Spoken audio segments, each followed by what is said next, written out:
guys, I'm Stephanie. And I'm Tiffany. And we are Sisters of the South. Hey, we're back today to do another true crime video with you. We wanted to get started first, though, with asking you to hit that like button, hit the subscribe button down below, and leave some comments of the video or any suggestions or comments or ideas that you may have. We'd love to read those. It helps push our content out into an algorithm with YouTube, and the more likes and shares and comments that we get, the more viewing that we receive. So we would appreciate that greatly from you. Also, we'd like to give a big shout out to SoFly. SoFly. They're actually a small business here in Houston that specializes in embroidery and laser work. They do hats, they do keychains, they do hoodies, they do beanies, and they do phenomenal work. And they can customize any type of gift for a special occasion or for a special loved one or event. So reach out to them, at least try them once and see what you think, but they have wonderful customer service and they do all of our merchandise, and we just think they're the greatest. So reach out to them, give them a shout out, and see what they can do for you and your needs. And here's a little video for you to see. Here you go. This is how legends.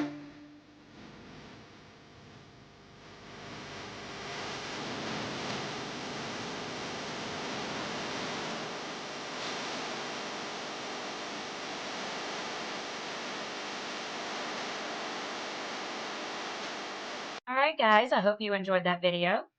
Absolutely. All right. So we're going to get started with the story. So here we go. On June 23rd, 1965, 2 Houston police officers were dispatched to conduct a welfare check at Fred and Edwina Rogers' home in the Montrose area at 1815 Driscoll Street. Edwina's nephew Marvin Martin reported that his phone calls to his aunt had gone unanswered for days. After receiving no answer after knocking, the officers forced their way into the Rogers home.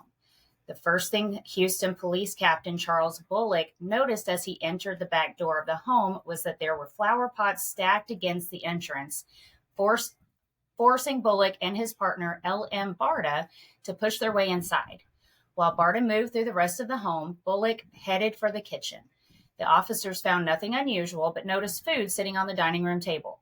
One officer opened the refrigerator and found what appeared to be stacks upon stacks of hog meat. That, unfortunately, was far from reality. So real quick, we're going to tell you about our Etsy store. Etsy. Yes. It is our merchandise that SoFly has done for us, and we're going to let you see a quick video of it. Here we go.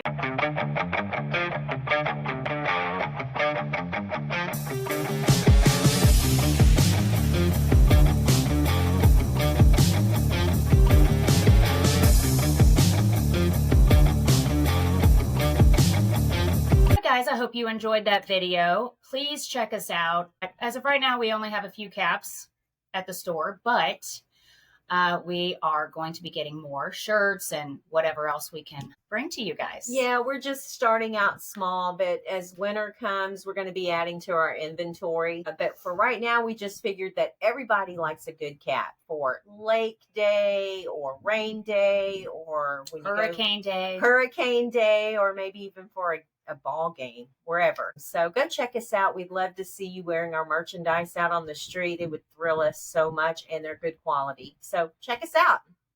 All right, back to the story, guys. So Bullock would later recall the scene claiming, "Something just didn't feel right. I don't know why I looked in the refrigerator. For some reason, I just opened it." Bullock started to close the refrigerator door when something caught his attention. Inside the vegetable drawer was what appeared to be a woman's head, her eyes fixed in Bullock's direction. They found a man's head in the other crisper with his eyes gouged out. The hog meat would turn out to be the dismembered remains of Fred and Edwina Rogers, drained of blood. That's horrifying. I can't even imagine opening a refrigerator, just looking in to see what's in there. Well, how would your mind even adjust to what you're looking at, too? You know what I mean? Well, yeah, and I think it took him a minute to wait, what am I looking at? Yeah, because he's thinking it's hog meat. There's probably a couple of things that go into that. The smell, and then just trying to figure out in your mind what you're looking at, because us as humans don't see that every day. No, you So don't expect to look that is at so a face looking traumatizing. at you. Oh my gosh. The gruesomeness of the crime scene would have been disturbing no matter what. Making it worse was the fact that the autopsy showed the murders had been committed on June 20th, Father's Day. The person most likely to know something about the horrific act was the elderly couple's adult son, Charles. Unfortunately, Charles was nowhere to be found. Fred Rogers, 81, was Fred Rogers, 81, was a retired real estate salesman. His wife, Edwina, 79, was a sales representative. Neighbors would say the Rogers Houston home and their activities appeared unremarkable. The only element of a surprise to local residents was that their son Charles lived with them. In fact, he owned the house. Charles Frederick Rogers was born December 30th, 1921, and was 43 years old at the time of his parents' murders. Charles had a Bachelor's of Science degree in nuclear physics from University of Houston. Charles was also a pilot in the U.S. Navy during World War II and served in the Office of Naval Intelligence. After the war, Charles worked as a seismologist, which is the study of earthquakes, for Shell Oil for 9 years. It was said that Charles was clearly a peculiar individual. He would leave the house before his parents woke up, then come back after they went to bed. His travels were so subtle that the next door neighbor was not even aware he lived there. Oh, wow. When Charles was home, he went out of his way to avoid his parents. He would slip them notes under the door when he needed to communicate with them. The family maid would later state that it was possible Edwina had not even seen Charles face to face for roughly 5 years prior to her death. 5 years? Living in the same home. What? And not seeing him in roughly 5 years. Wow, 5 years. That's a long time to not see the person you're living with. Does he even live there is my question, really. But why is he slipping notes under the door? That's just odd behavior. Well, no one is sure what led to this living arrangement. It is possible that Charles wanted to provide for his elderly parents in spite of not having the best relationship. I don't know. Or maybe he needed someone to care for the house because he's not home very often. I don't know. So he traveled a lot with his job, I'm supposing. They don't really because we don't have earthquakes in Texas. Well, exactly. But they don't really know for sure. I mean, nobody really even knew he lived there. He had a room in the attic. In the attic? His room was the attic, which... Okay. Interesting. Maybe he just didn't like people. That is possible. Sometimes I want to hide in the attic.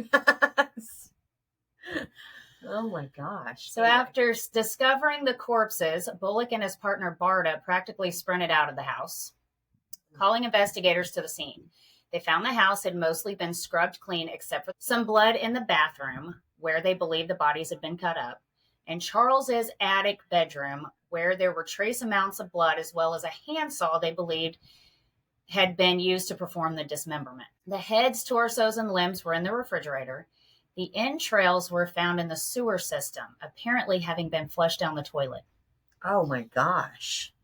Other body parts were missing and never found. Okay. So police believe the killer had taken his or her time and had a working knowledge of human anatomy. So basically, they seem to think that this was over a period of time. He took his time with dismembering them.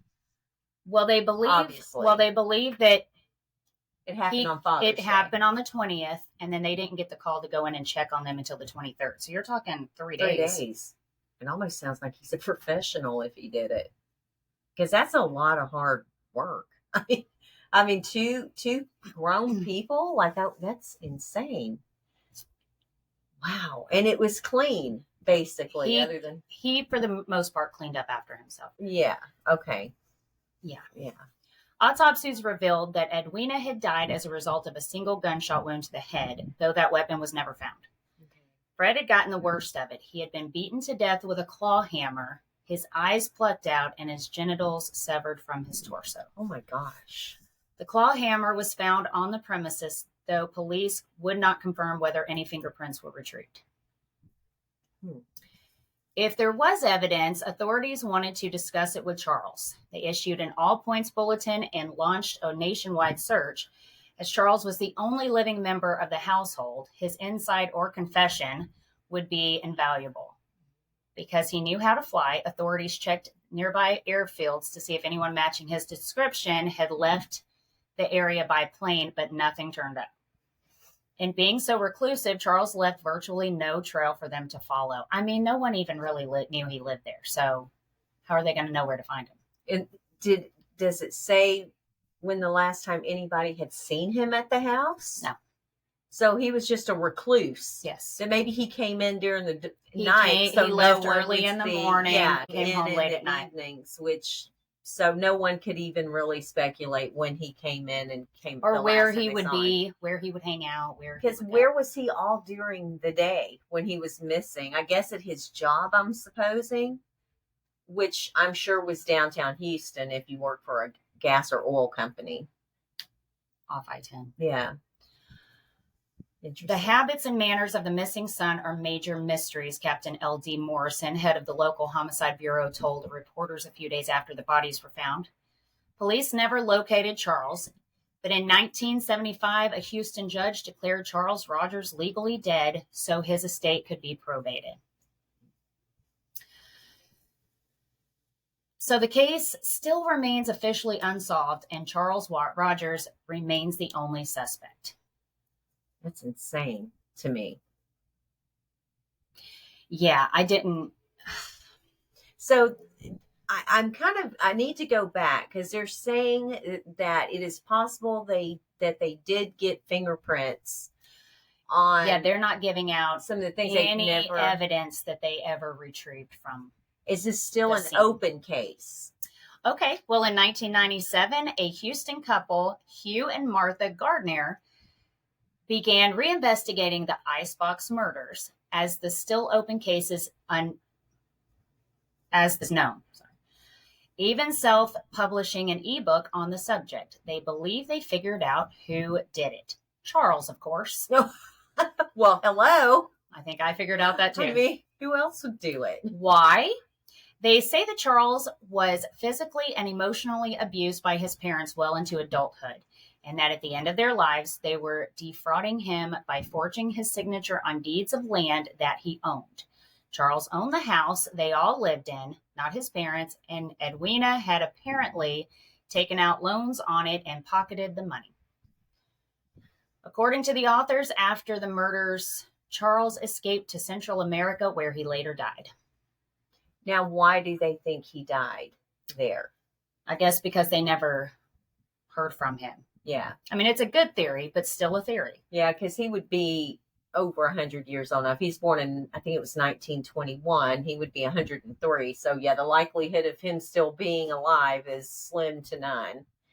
I know back in that generation, a lot of people would go down to South America to work and live and finish out their life, especially if there was crimes involved.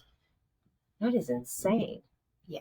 So it kind of went cold fairly quickly. Well, if you want to call it cold, they pretty much figured they solved it, but they couldn't find him. They couldn't find him, yes. And so is there any type of information where people had talked to him? Was he a strange character? There's not a lot of information. I always get those stories. Yes. But that is pretty much, I mean, them just speaking to the neighbors, they didn't even know he lived there. Yeah. So they were really surprised when they found out that he owned the house. I wonder what the people he worked with thought of him. I know, that's what I was wondering. because I mean, if he's not to anyone he worked with, if he's not conversing with the townspeople or the community, then I mean, if he worked for people, what kind of person was he? Yeah. Was he trustworthy, a friendly guy, charismatic? I mean, none of that means anything. But no, it really doesn't. I would like to know his personality. If you're not wanting to be seen by anyone, I'm guessing you're kind of quiet at work too. Possibly. I mean, I could just be making that up, but he's hiding out. Mm-hmm. Well, in the attic. Yeah. Well, it sounds like he didn't even like his parents. No. At all. Well, no. If you can go 5 years living in the house with them without speaking to them, you just pass them notes under the door. Under the door. That's I would have to sit down and have a chit chat with my child and say, what's Maybe going they didn't on? like him either. That's true. It could go, maybe they just didn't like each other, but I couldn't live with someone I didn't like. Well, he paid for the house. True. So I mean, he's giving them a place to live and he stays out of their way. But this is the thing. If they're in their late 70s, early 80s, I mean, you can't just let them ride it out till they pass at this point. Like, why? What was the straw that broke the camel's back? I feel like that had to be so much anger. That's Yes. not just someone who doesn't want to live with their parents anymore. It might have started with his dad. He got angry with his dad and just saw red and just obliterated him. And then he just said, fuck it. I'm going to go for my mom too. Brutal. Yeah. Or he might have just lost it altogether. He might have started with his dad. His mom walked in and she started attacking him. So he just turned on her too. I mean, there's so many questions. And he's like, screw this. I'm out. It makes you wonder though, was he saving money?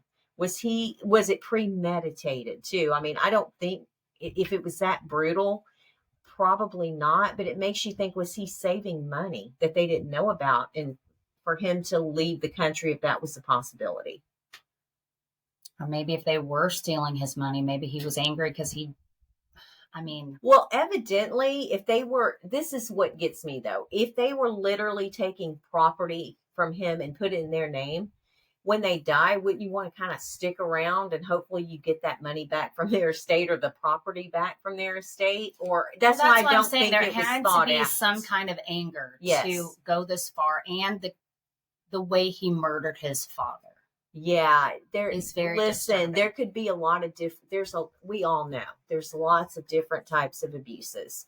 Mm-hmm. And when you're talking about brutality like that, there could have been a lot of things that happened to this young man. I don't know, did he have siblings? No, he was an only child. So he took the brunt of everything. If it's true, his parents were abusive, and there could have been all kinds of different abuses that was put upon this man, and he just had enough and couldn't deal with it anymore. Like, I can't go another day. And he just lost it. I don't know, but it makes no sense that it would be anybody else but him. Oh no, there's no. Right. It had to be him. That is so intriguing. But where did he go? But it was 1965. It was hard to track people down. Yeah, you could get on an airplane with an alias name. I mean, all they did and was, no one would know. Hey, he knows how to fly. Yeah. Have you seen anyone with this description? Well, he could have gone with a hat and a coat on and they wouldn't have known. Exactly. That's not a lot of investigating. And he's right here in the Houston area. It's going to take him, if he gets on a flight, he can be in Mexico City in less than 2 hours, so especially back then, it's so easy. You could just literally go incognito. Hey, have you seen a guy that looks like this? Yeah. No doubt that he did it. The bad part is it sounds like that he obviously was so mentally abused that he couldn't take it anymore. And he, even as elderly as they were, he couldn't take it anymore. And that's so sad. It's, we hear a lot of cases today of people who are abused as children, and then they end up unaliving their parents or the parent that abused them. And everybody has a sense of compassion for the victims in those situations. Back in the 60s, people didn't have compassion. If you unalived somebody, especially your parents, you were horrible and horrendous. So he had to leave. There was going to be no mercy put upon him in the court system at all. He'd have probably been put to death here. Well, no, for sure he'd have been put to death here in Texas. Well, and a lot of people do ask, like, why didn't he get away? Which I don't always ask that question, but he bought his own house and then moved them in with him. Well, he was obviously super intelligent. Yes. Yeah, he was 100%. Super intelligent, and he probably felt like you said, he felt some sort of obligation to take care of them. But, there's a part mentally that obligations can sometimes become a burden, and it becomes too much to handle and to bear mentally. Yeah. And so maybe he just had too much. Maybe he realized, look, I'm never going to get married and have children. these people are holding me down. And maybe the only way he could do it was, I mean, to me, if you're that bothered, just get on a plane and go down to South America and live anyway and leave them be. I'm going to say this. But he killed them. Why go into dismembering them and putting them in the refrigerator? Well, decomposition. I don't even know that back then that you would even understand that as much as we do today. But clearly why, people were looking for them. They're going to find them anyway. Some of their body parts were, I guess, to give them time to get out of the. Well, yeah. But so where did those parts go? He had to make a pit stop on the way out of town. I mean, that's weird. And get rid of the gun. Okay, and so I'm just going to say this, guys. But the fact that he removed his father's genitals tells me a lot about the kind of abuse that this man was going through. I completely agree. I'm just got to say it. I'm not gonna shimmy around it. No. That's what that tells me. It was so personal, and who knows? Maybe his father was still doing it when he was a grown man. Well, it says into adulthood. Yes, is the theory. Which okay, that would explain him living upstairs in the attic, not wanting anything to do with them. And he probably murdering him the way that he did. He probably assumed his mother knew and she turned a blind eye, which happens a lot, unfortunately. Or if he didn't think she knew, he thought she just ignores it and she just absolutely refuses to see the truth. And she's so stupid, I can't deal with it anymore.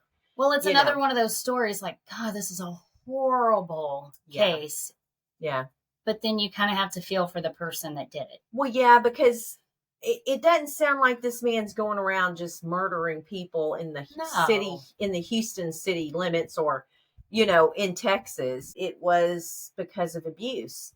And when you go through years and years and years of abuse, it strains your mind and it makes you become a person you typically wouldn't be. And it's called survival mode. And of course, those are theories, but considering how he did it. Yeah, absolutely. It goes to that. Yeah. Yeah. And that's sad. I'm going to be honest. I'm not for what he did, but if the abuse took place and maybe, back then a lot of abuse took place and nobody did anything about it, maybe that's the only way he knew to handle it. I hope he found some peace in his life if he was truly a victim. I'm sorry that the family that had to happen that way. But if he was truly abused and he's a victim, I hope he found some sort of peace in his life, truly. But I hate the fact that this is still supposedly an unsolved murder. Yeah, it's a big one for here in Houston. Yeah. And that's scary. But it never happened again. So we can pretty much know that he wasn't out there just searching for his next victim. He took care of what he considered a problem and he moved on. So, wow. That was a horrific like I said, story. I keep finding these stories where I go into it thinking, oh my gosh, this is so horrible. I mean, it is horrible. I'm not taking away from that. Yeah, it is. But my mind changes towards the end of it, to where you're like, okay, well, not that he did the right thing, but I feel for him. Yeah, there's a lot of victims out there that suffer abuse and sometimes the law can't take care of it quick enough or at all. Won't take care of it at all. And sometimes the only way you can survive it is, unfortunately, through something like that. I don't think that makes it okay, but I do think that that's where our mental health is so important that we take care of that. And I think that as a society, we've come a long way with showing compassion to victims of abuse. So maybe this can be a learning lesson for everybody moving forward to be kind, because you never know the person that you're meeting. You never know what kind of burden that they're carrying on their soul and in their mind and what they've been through. So that's a learning lesson for all of us. We need to take with us as we meet people. So, yeah. Guys, let us know what you think. Put it down in the comments. We love reading comments. Yes, we do. No matter what they are. And please give us some more suggestions about stories, whatever y'all want to hear. And until next time, guys. Most importantly, see the good and stay imperfectly perfect. Thank you. Bye.